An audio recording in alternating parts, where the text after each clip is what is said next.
Hi, I'm Dr. Tim Weir, and I gotta tell you, I love life. But when I'm not being a husband, a father, a grandfather, an author, or a practicing chiropractor, I'm the host of the television show, Loving Life with Dr. Tim Weir.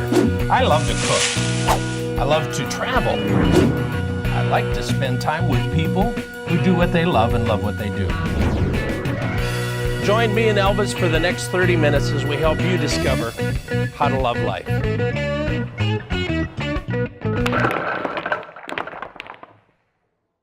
I am excited today. Look who's my guest. This is Maisie.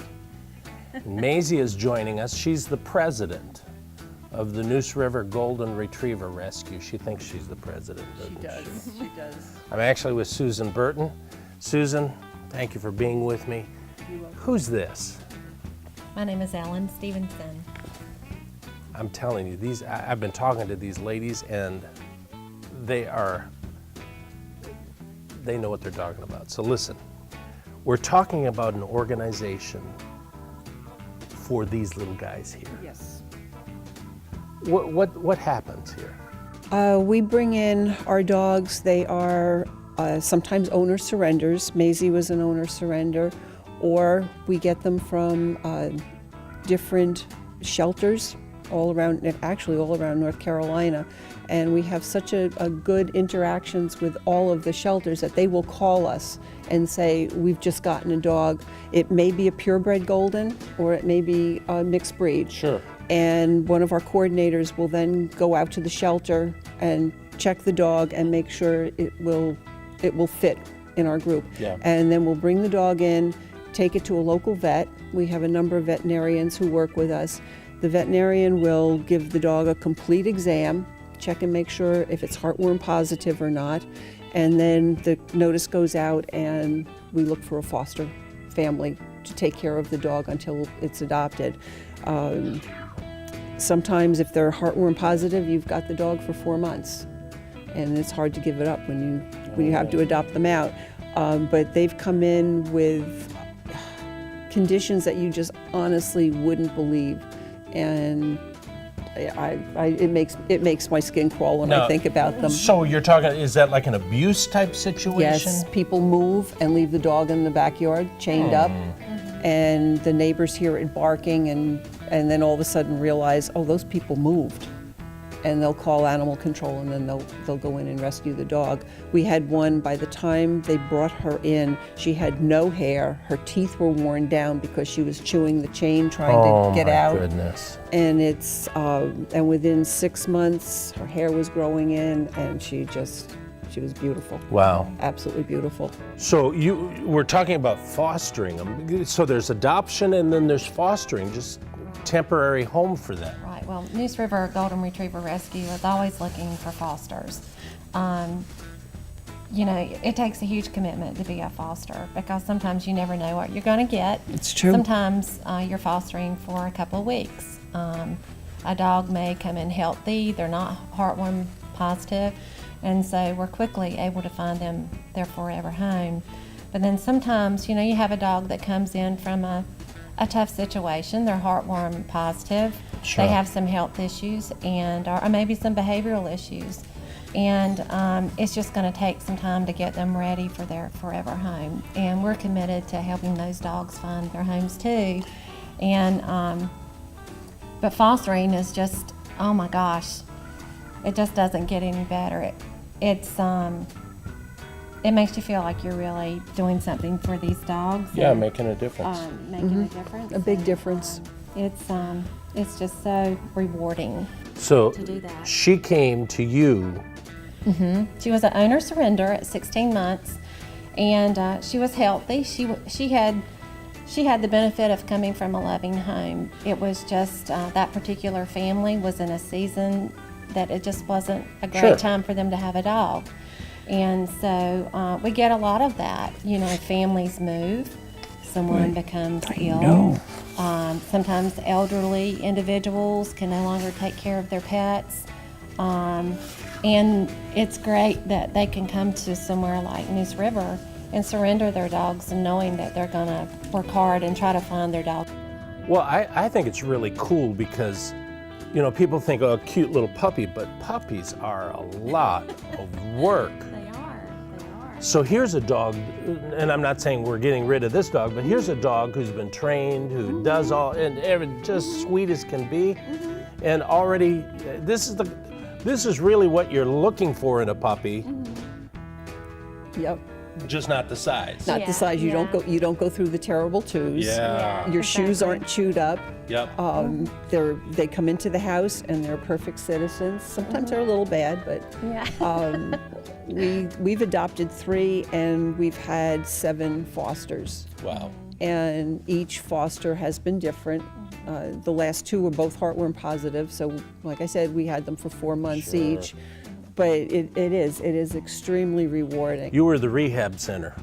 Exactly. Yeah. Yes, exactly. We rescue, we adopt, and we rehab. Yeah. Or rehab and adopt. Yeah. So we're talking about foster, we're talking about adopting. We also have a gala coming up. Yes, we do. Let's talk about that. Okay, we have our Golden Gala. It is an annual event. This year we're going to hold it at the Raleigh Country Club over on Donald Ross Drive in Raleigh. It'll be April 21st. And all of the details for that event are on our website. So anybody can come to that? Anybody can come to it. In fact, Wes Holenstein, the weatherman, is going to be our MC. He was the MC last year, and he's agreed to do it again this year. Oh, nice. And so it's a great evening. We have a silent auction, and there will be a lot of things for the dogs too.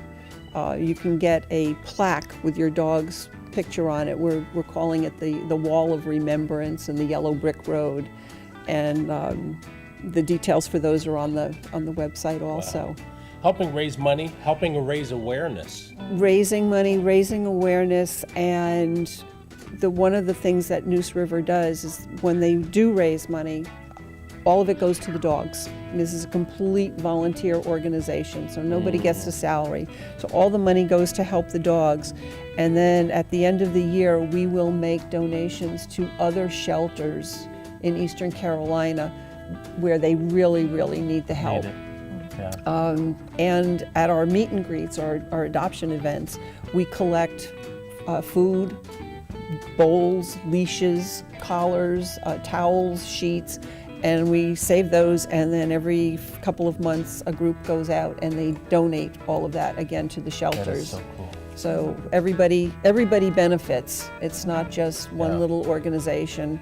And this year, actually in 2017, we brought in 155 dogs. Oh, wow. And it was half were purebreds, half were mixed breed, and 1 cat.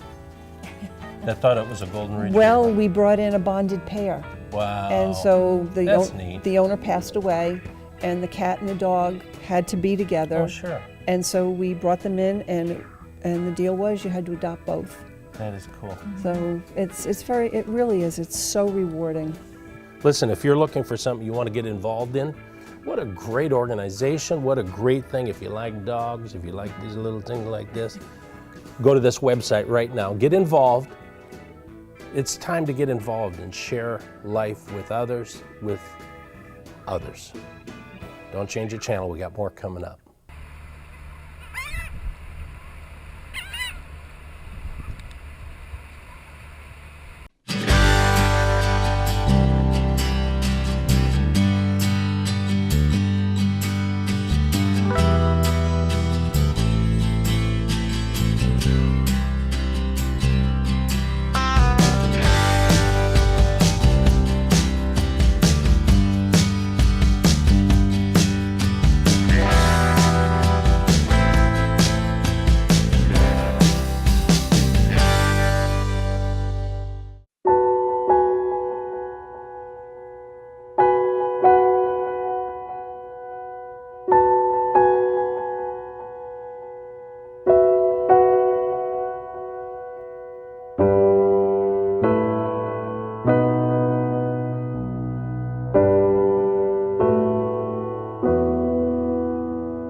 You know, life is amazing, and there are a lot of questions that people have about life and don't know where to turn. And I'm with Elizabeth Herrera.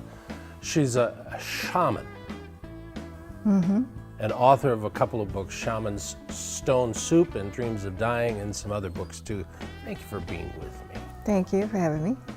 So let's talk a little bit about what's a shaman? Well, that's quite it's a label, obviously. Here in America, or North America, you would call that Native American spirituality. You probably call it more like a medicine man. Shaman's kind of a generic umbrella term for it. Has different names all around the world. But it's basically spiritual or faith-based healing. Yeah. So you ask the divine for guidance and a healing for whatever it may be, spiritual, physical, mental. And it's a unique process, and one I never ever thought I would be doing. I actually got into shamanic journeying as an atheist. Really? And actually started doing healings as an atheist. So it was quite a bizarre journey for me. I was raised Christian, then lost my faith for 10 years. And then I went to this class, which I thought was going to be a history class on shamanism, because I was studying a lot of different things, Buddhism, and whatever just came to my awareness. Because I had lost my faith and I was kind of searching for something to replace it. And this actually it was through my hospital health newsletter. It was a little ad, I guess. And it said, learn the shamanic journey. And I had read the book by Don Miguel Ruiz a few months earlier. And he had mentioned being a shaman and practicing shamanism. He's the guy who wrote the 4 Agreements, which is so popular and on the New York Times bestseller list. So I vowed that if I ever got the chance to learn more about it, I would. Well, just a few months later, I see this ad. So I thought, okay, I'll go. And I thought it was really just going to be a history lesson. And granted, it was once a week for a couple hours for 6 weeks, which should have triggered something in my brain that it was more than that, but it didn't. So I signed up, and she did. She gave us a very nice, encompassing overview of shamanism. And then at the end of it, she said, wow, now we're going to shamanic journey. Can you imagine going to something you think you're just going to be like a non-participant, and suddenly you're participating. So I did it, and I found out, wow, I had quite a knack for it, right? Wow. I'd had this vivid journey, and they drummed during it. Drumming's used worldwide. I mean, that's a big part of it. And I think the drumming helps to it kind of lowers your brain waves to actually lower than when you're asleep. And my personal belief is that, so I thought it was, personally, for the first couple years, I thought it was just kind of a form of meditation. I did not think it was real. And I actually didn't think I'd ever do it again, because we moved to Florida a few weeks later. But every few weeks, I would start to feel this nagging. It was like I could almost feel the presence of all those spirits I would see, just calling to me. And it would just be this little nag until I'd be like, fine, I'll go journey. And I would go do it, and then it would stop for a couple weeks. And then it would start up again. And so it kept me doing it over the course of a couple years before I actually tried to do a healing, because a friend who was suffering from clinical depression and always ended up in the hospital every time she had one of these episodes. You know how horrible it is. You have electroshock treatment, and they readjust your meds, and you're in there for 2 months or 2 weeks, and then another week at home recuperating. And I knew you could do healings with shamanic journeying, but I hadn't in those 2 years. But I thought, why not try? Yeah. So I asked my spirit guide, who appears to me as an old medicine man.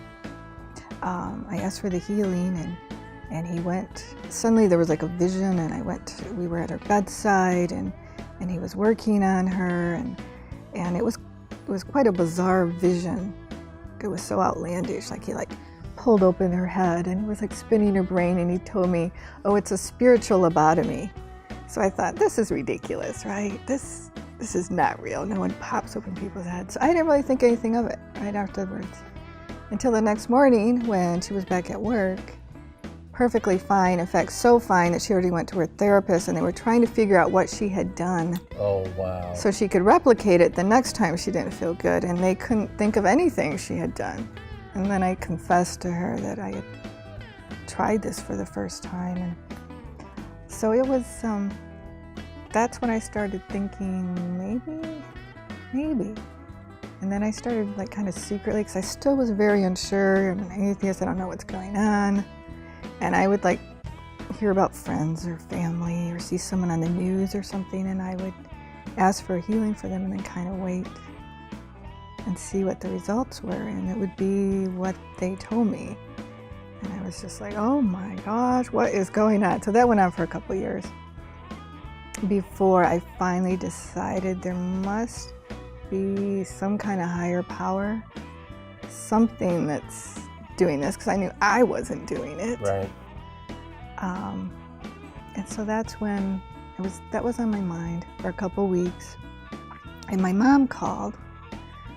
And of course my mom, I didn't realize at the time how much she was a part of my spiritual journey, because she was very strong in her Christian faith, and I didn't even think she would understand what I was going through. But looking back, I see all the synchronicities. And so at that time, she just very bluntly was like, it's great you're doing these healings, but where do you think God fits into this? Which are like, so that's something like only your mother can ask you, right?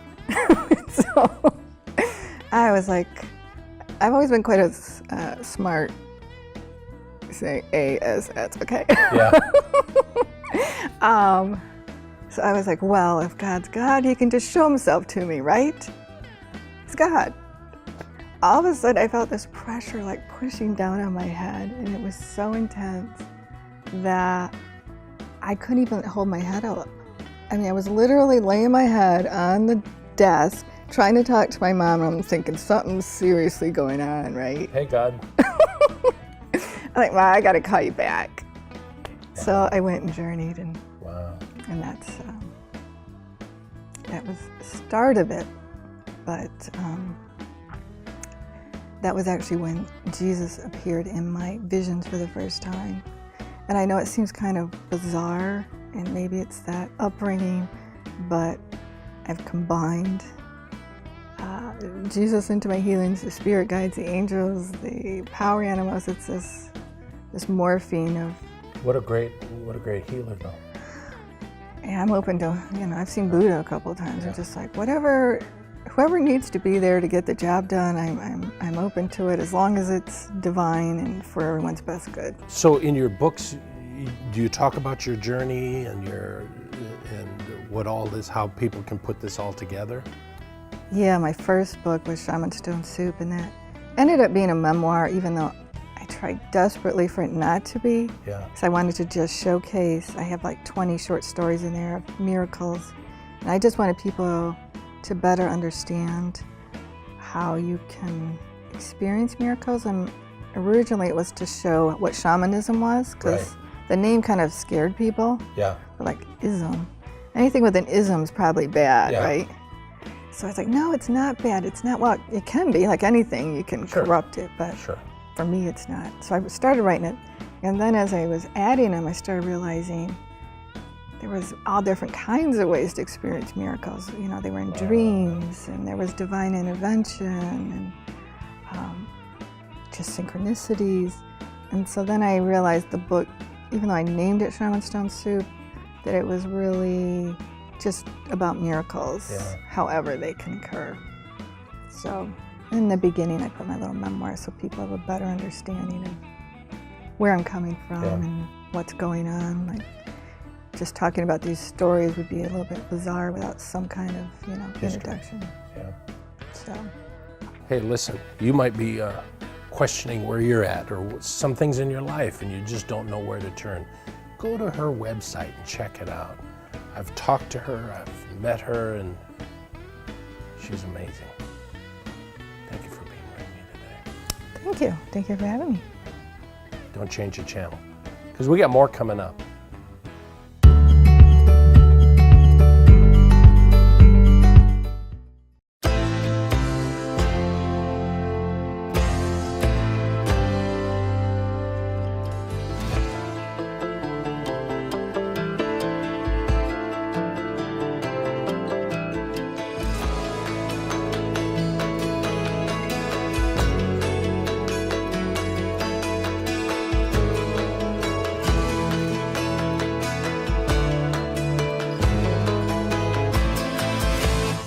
Uptone Pictures is a full-service script-to-screen production company which can help you create the proper messaging for any number of applications, with spacious state-of-the-art studio offering green screen, mocap, and practical stages, along with a team of professionals who will make you and your business shine.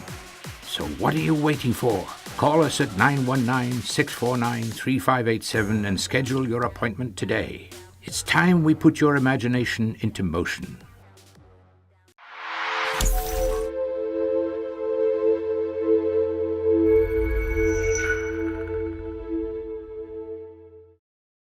Hey, I got a guest with me today I'm excited about because, you know, if you haven't lived in Raleigh a long time, you really don't know the lay of the land. You don't know what it used to look like. And I'm with Miller Lawson today. Miller has been a life. How many people actually are from Raleigh? Not many at this point. I think there's 4 people. And you're one of them. And I'm one of them. I'm glad you're here. Pleasure. So let's talk about that. You've been here your whole life. Grew up like in North Raleigh? North Raleigh, off of Millbrook Road in the Quail Hollow, Hickory Hills area. See, I've been here long enough to realize that Falls of the Neuse used to be a 2-lane road, really, and then they turned it into 6 lanes. Absolutely. Miraculously, I don't know how they did Without moving the curbs, they just added new lanes. Yeah. Absolutely. I always tell people you can be driving down Falls of the Neuse, and if you look in your glove box, somebody in the car next door is maybe over there reaching in your glove. Going through your stuff. Woo, Lord. Absolutely. But here, I mean, it's stuff like that people don't have no understanding of. Right. So here we are in this booming city. It really is. It's a great city. As you've seen it progress, you've seen even your own life progress. Absolutely. Absolutely. There's really a different feel between North Raleigh and, say, downtown Raleigh and different parts of it. And so people get comfortable where they are, but just seeing the growth of North Raleigh and, when I was growing up, the only thing downtown was state government and maybe some commerce. There really wasn't the lifestyle that's down there. Exactly. And with the growth that they've had down there with areas to live and restaurants and businesses, it's just booming down there. Huge. And it's not even close to what I grew up with, but it's a whole segment of the city that people are drawn to, and it brings people here for that reason. But if you're watching this from California, it's really not a very nice place to live. There are so many people moving here, and that's one of the questions I ask everybody I meet is, what brought you here? And it's everything from the schools or from business or the Research Triangle Park brings a lot of people to the area. Yeah. There's just so much. The climate is a very big deal. People coming from up north or from down south, it's too hot or it's too cold, and North Carolina, of course, even this week has ranged from snow to 60s and 70s. So crazy. You get a little bit of everything here. Yeah, if you don't like the weather today, stick around for tomorrow. Absolutely. It'll be different. Absolutely. So here you are. You've grown up in the city, and your family has been in the insurance business. Yes. That whole time. Since the early 70s, my father owned a hardware store, Colony Shopping Center, Lawson's Hardware, corner of Millbrook and Six Forks. And, oh, wow. His insurance agent said, you'd be pretty good at this. So he put a desk in the front of Lawson's Hardware and started selling insurance in 1974. So since then, he was in the business growing up. Now both of my brothers and I own the business and run the business. So that's just all we know. It's what we've done. So, I mean, here you are, and sometimes people, insurance, what do I need, and all that kind of stuff. So basically you in your insurance business, not healthcare insurance. Right. We do personal lines like your homes and your autos. We do commercial insurance, which is for any business that's out there, and we have life insurance and some financial products. And we try to stick with what we're good at. We don't want to be doing everything that we may not know much about. So that's what we've done since the early 70s. It's what we continue to do. We enjoy the one-to-one interaction with a client or a family, sitting down in the office, kind of the way it used to be. We want to have that personal connection, and that's because that's the way Dad did it, and that's the way he grew the business, and that's the kind of people we are. We want to have that conversation. Which is important. You know, when I was growing up, my parents owned a store. And in the middle of the night, the store caught fire. And in the middle of the night, they called our insurance agent. And he answered the phone and talked to him. There wasn't an 800 number back then. There wasn't. That's who they wanted to talk to. Right. And that's what we've tried to do. That's how we grew up. You know, we present our family name as our company. You know, our company has a big national name, but if somebody's doing business with us, they're doing business with the Lawson family. Yeah. And that's really what we like to invite them into our family. And I really do think it's important for us to learn from those around us in our life. So if you were to talk about one thing that your dad taught you. How to treat people. He treated people the way he wanted to be treated. He treated people better than he was treated growing up. He would help people out, not to let everybody know, hey, look at what I did. Sure. He just wanted to help people. He grew up less fortunate in the eastern part of the state, and he had a real heart for the people who were struggling. And so he would go out of his way to, you know, to help them any way he could. And that's what I learned from my dad, is how to treat people. Now, do you have kids? I have one daughter, yes. Wow. She is the apple of my eye. She's a dancer, and Really? she, you know, when she was about 2, I used to call her my princess, and she looked at me and said, "Daddy, will you be my prince?" And I was hooked. I was done. So she's fantastic. I love her to death. Well, listen, I'm glad you've been with me. If you're looking for some needs in insurance, I think it's so vital for people to be insured. Because I've been there without it, and it's not a good feeling. It's not a good feeling, and it's you know, we just want to have a conversation, and if we can give advice and send you on your way with where you are, that's what we'll do. Whatever's best for you. We just want to help. I like that. Go to their website right now, check it out. Thank you. Thank you very much for having me. What a guy. I want to get to know your family. Hi, my name is Macy, and I've been talking to Dr. Weir, and he is amazing. He's such a wonderful man. I just love him to pieces. I think he's the most wonderful man in the whole wide world. Oh, never mind.